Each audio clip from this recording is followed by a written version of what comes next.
The title of this story, humanity was wiped out, or so the galaxy thought. For 2 centuries, the galaxy believed humanity had been wiped out in its final, catastrophic war. Earth was sealed, its ruins forgotten, its legacy buried. But when a mysterious signal resurfaces, Kael, a half-human scavenger, uncovers the impossible. Humanity survived in secret, evolving underground as a Solari. As the truth ignites panic across the stars, Kael must face hostile alien powers, ancient AI constructs, and his own fractured identity. Humanity's return isn't a plea for recognition. It's a reckoning.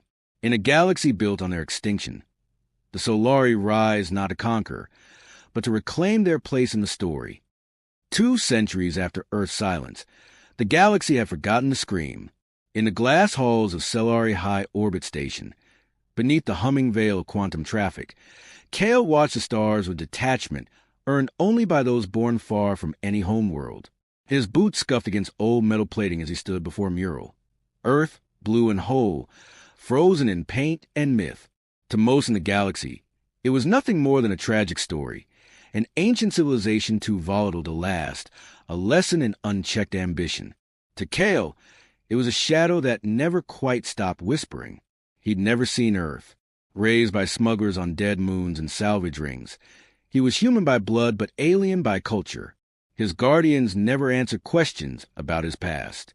The only truth he'd ever owned was a relic around his neck, a black, palm-sized cube etched with Terran fractals, dormant since he was a child, until yesterday. It had pulsed. Once. Then again. It hadn't stopped since. "You're staring again," came a mechanical voice beside him.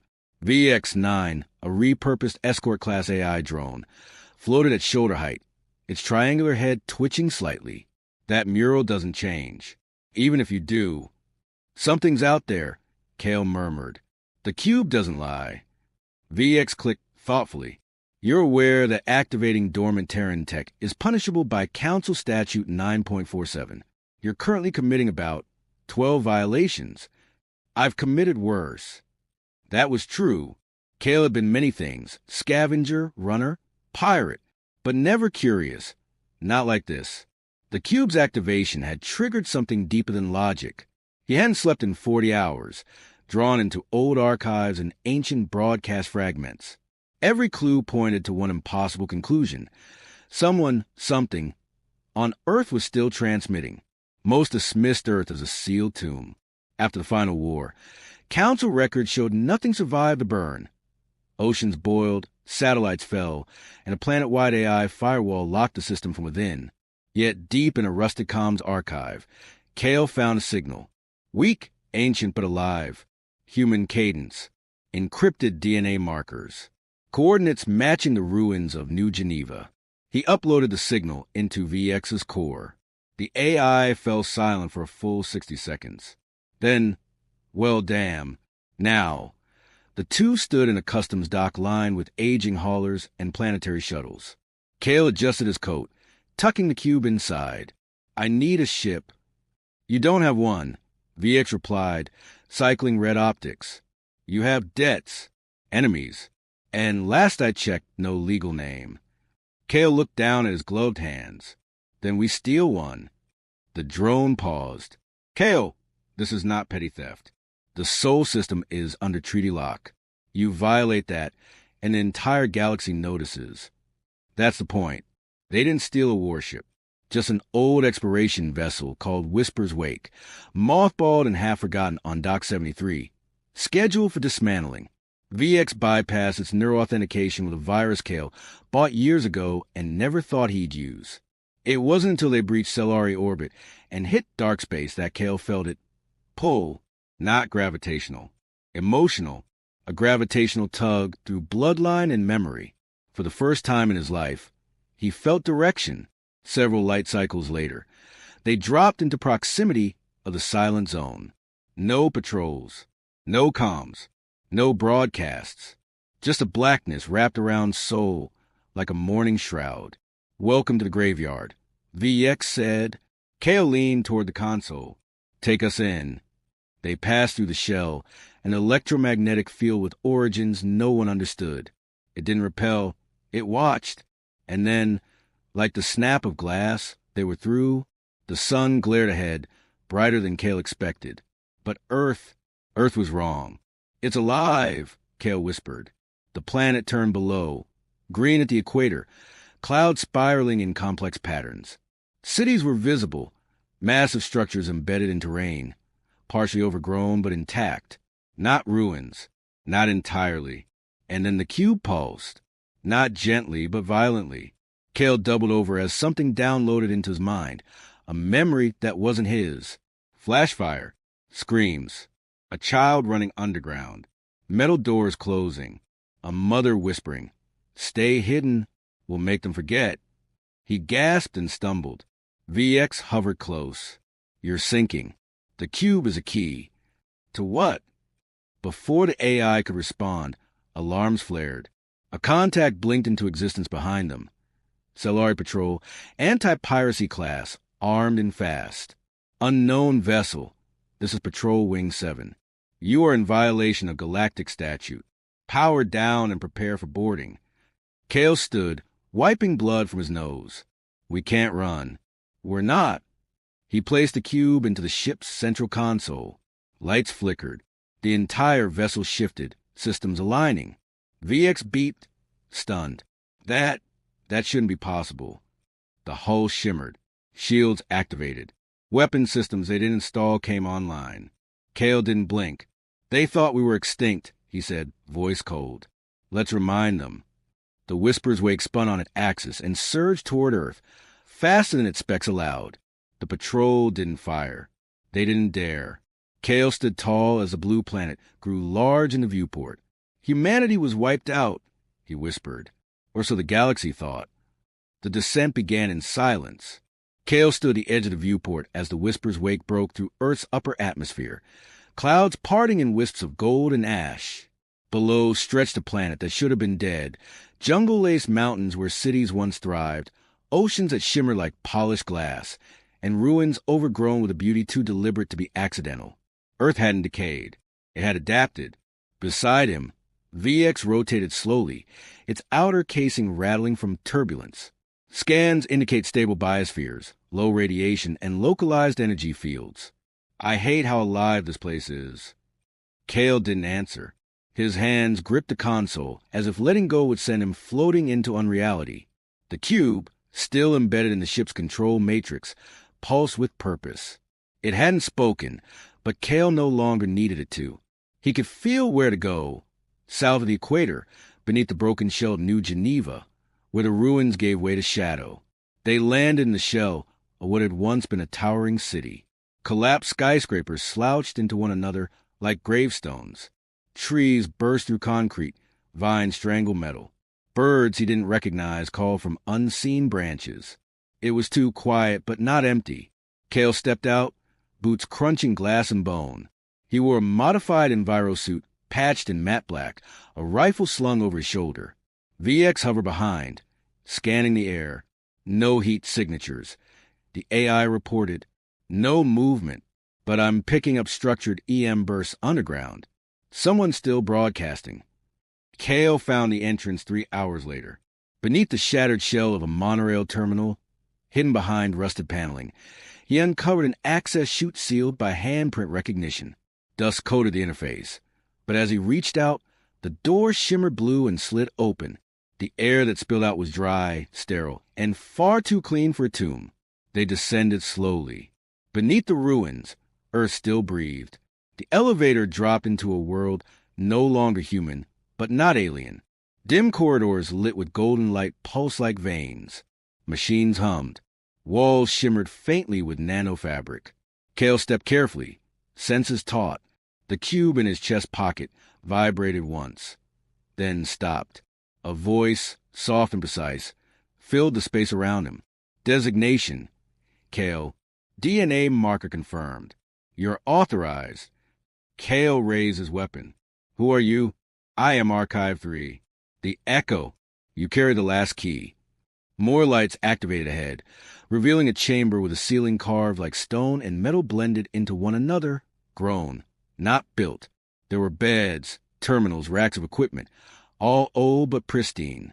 Kael moved through it with slow reverence until he found the wall covered in faces. Dozens of portraits etched into alloy. Men, women, children, and at the center, his mother. Kael froze. He remembered flashes from dreams. A woman's hand. A lullaby. A steel door closing with her face behind it. Your mother was one of the founders, said the echo. The last human engineers who led the preservation.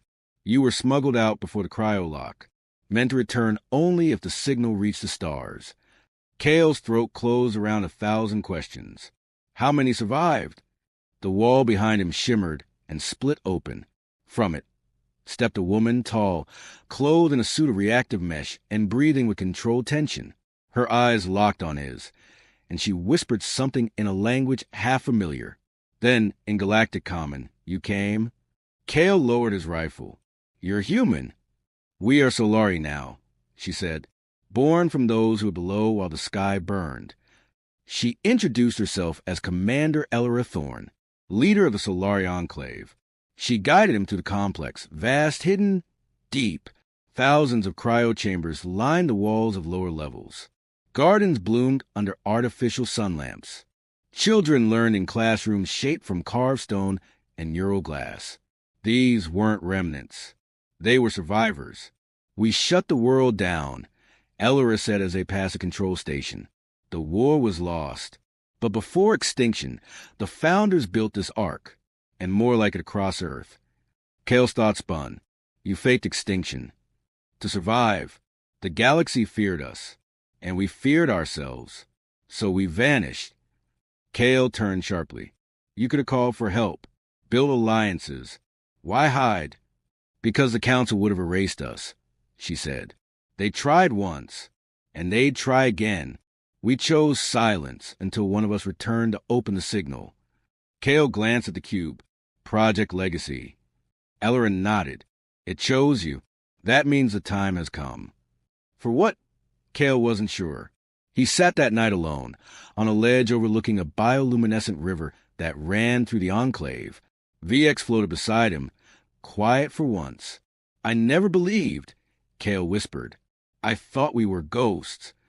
We still might be, VX replied, but ghosts don't carry weapons. Above them, an alert light blinked red. Unknown object entering orbit. Kael stood slowly, breath shallow. We were never alone, he said, and the stars no longer were silent. You said, orbit held its breath. From a control deck of the Solari Enclave, Kael watched a ripple tear through the starless black above Earth.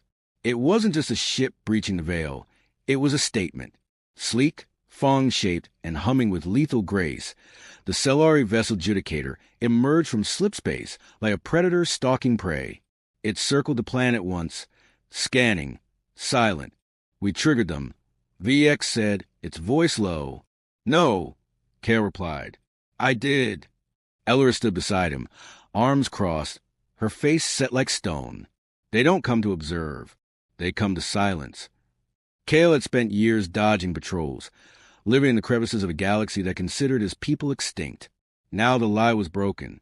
The Solari's existence had been proven, accidentally or not, and the galaxy's most powerful alliance would not tolerate uncertainty. The final war had taught them that even one human with the right tools was a threat. A low chime sounded. A message, type-beamed and encrypted, appeared on the console in archaic council code. VX translated it aloud. Unregistered Terran vessel and unknown planetary signal detected in restricted system. Power down and surrender. Failure to comply will be interpreted as hostile engagement. Kael exhaled slowly. They're giving us one chance. And they won't give another, Elora added. We were never meant to be found. Our silence was our shield. The Council didn't want diplomacy. They wanted confirmation of extinction. That illusion was shattered the moment Kael entered Earth's orbit and broadcast a living DNA signature. Now they faced the ancient fear. What if humanity had not perished, but evolved? Kael looked at the silent console, then to Elora. Let me go up. You'll be destroyed. Maybe, but let them see me, hear me. If they want to strike, they'll have to do it knowing we're not relics. We're people. You need time to prepare the Enclave's defenses. Elora studied him. You were never meant to be part of this war. I never asked to be, he said, but I was born with its ashes in my blood. 3 hours later, Whisper's wake rose again to the clouds, sleek and repurposed, its hull still faintly marked by old battles. Kael sat in the pilot's seat, VX plugged into the NAV core. The cube now pulsed steadily, like a second heart in the ship's veins. It whispered coordinates, energy signatures, and defense sequences, remnants of old Earth tech awakened by presence alone. The Judicator hailed them once more, this time in a voice unmistakably synthetic. Identify. Kael keyed the channel. Designation Kael.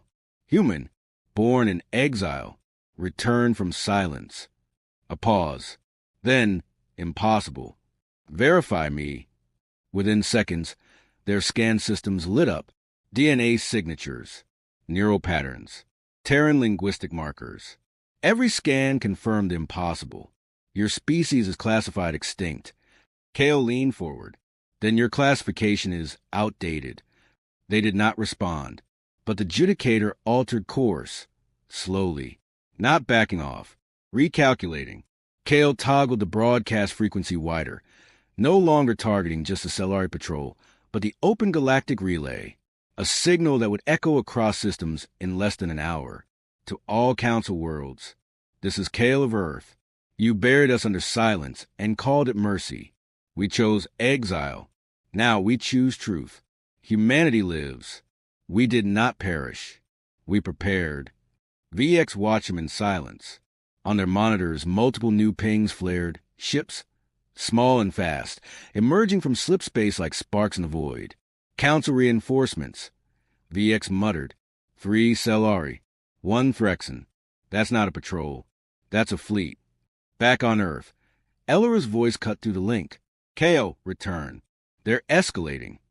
Kael stared into the dark, his hands tight on the controls. Then so do we. Without instruction, the ship responded. Ancient Earth tech coursed through Whisper's wake, unlocking functions unknown even to VX. The cube sank deeper. Its pulse became a rhythm that matched Kael's heartbeat. We have weapons, VX said cautiously. Ones that haven't existed for 200 years. Kael looked out at the ships forming a perimeter. We won't fire first, but we won't vanish again. For a few seconds, silence stretched across the stars. Then a new voice. Alien. Cold. This is Threxan High Commander Soren. You are a confirmed Class A Terran anomaly. Surrender or be eradicated. Kael tapped the comm again, his voice calm. Come and see what extinction miss. The channel closed. Missiles armed. Kael braced for impact, but it never came. Instead, the Council fleet froze in formation as a single, massive object pierced through space above them. It shimmered, unfolded. No engine, no markings, just an obsidian structure in the shape of a crescent, humming with gravity-bending force. The Judicator hailed them. What is that? Kael stared at the new arrival. He didn't know, but the cube in the console did. It pulsed once, then opened. From its center, a holographic voice bloomed across the channel. Human, female, and echoing with quiet strength. This is Archive 1. Solari failsafe active. Galactic extinction response authorized. Stand down or be judged. Kael didn't breathe. Neither did the galaxy. You said, the Council summit convened beneath the mirror domes of Ortiz Prime, a floating megastructure suspended in the magnetic shell of its dying star. Delegates arrived cloaked in ceremonial robes, surrounded by guards, drones, and translators. For the first time in centuries, the agenda carried a name-long band from official record. Terran. Kael stood at the center of the amphitheater, alone. No armor, no weapons, just a black cube embedded at his chest and the Solari seal stitched into his jacket. His eyes swept over the tiers of alien faces, furred, scaled, crystalline. Suspicion met his gaze like a wall. He didn't flinch. You were never invited, rasped the Threxan emissary, a long-limbed creature with jade-colored skin. You violated over a dozen interstellar accords. Your signal, your presence, is a threat. Kael didn't answer right away. Let them speak first. Let them show the fear they try to mask as procedure. The Solari ambassador rose next, her voice smooth and calculated. We do not oppose survival, but what you represent is chaos. Humanity did not reemerge with humility. It arrived with force, cloaked in ancient weapons and ghost machines. You activated Archive 1. You awoke Earth's defenses. That was not a gesture of peace. No, Kael said quietly, his voice carried by neural relays across the hall. But it was a warning. A murmur rippled across the chamber. He took one step forward. We didn't come to threaten. We came because you finally noticed we were alive. And now that you have, the question isn't whether you accept us. It's whether you acknowledge the lie you built your peace on. Silence fell. Ellora's voice echoed in his head through the private comm link. They're watching your every breath, Kael. Careful what you burn. Then let them feel the fire. He thought back. You speak of peace, Kael continued, louder now. But when Earth burned, you turned away. When our world died, you marked it sealed and forgot it. We were erased not by catastrophe, but by cowardice. And yet we survived. We evolved. We didn't just hide, we built a future. Not out of revenge, out of necessity. The hologram behind him flared to life, displaying images from beneath Earth's surface. Gardens glowing under artificial suns. Children learning from AI instructors. Generations born in quiet defiance. Then, the ships, the Solari fleets awakening from dry dock slumber. Not weapons of conquest. Arcs, science vessels, diplomacy cruisers. This is not a demand, Kael said. It's an invitation. Include us, learn with us, or try again to erase us, and see what rises from the ashes next time. A long pause followed. Then the council speaker, a neutral AI interface that represented the shared authority of all member species, spoke at last. Earth's petition for observational membership is acknowledged. A trial period will commence. Terms will follow. It wasn't victory. Not yet. But it wasn't denial either. The vote began. Hours later, as Kael walked the glass corridors of Ortis Prime, the stars outside burned faint and old. VX floated beside him, quiet for once. You could have pressed harder, it finally said. Demanded full reinstatement. Shamed them. Kael shook his head. They don't change when you shame them. They change when you show them something they want to be part of. He looked back at the chamber, now empty. They saw a future, he said, one with us in it. Back on Earth, the Solari Enclave prepared for open contact. Ships were being ready for diplomacy, science, trade. Children rehearsed languages of alien worlds. Elders opened vaults of data meant for allies that had never come. The long silence was over. In a far-off colony, a child asked her teacher what a Terran was. The teacher hesitated, then pulled up the new archive. A species that once died, she said, smiling faintly, and chose not to stay that way. 2 of 2, you said,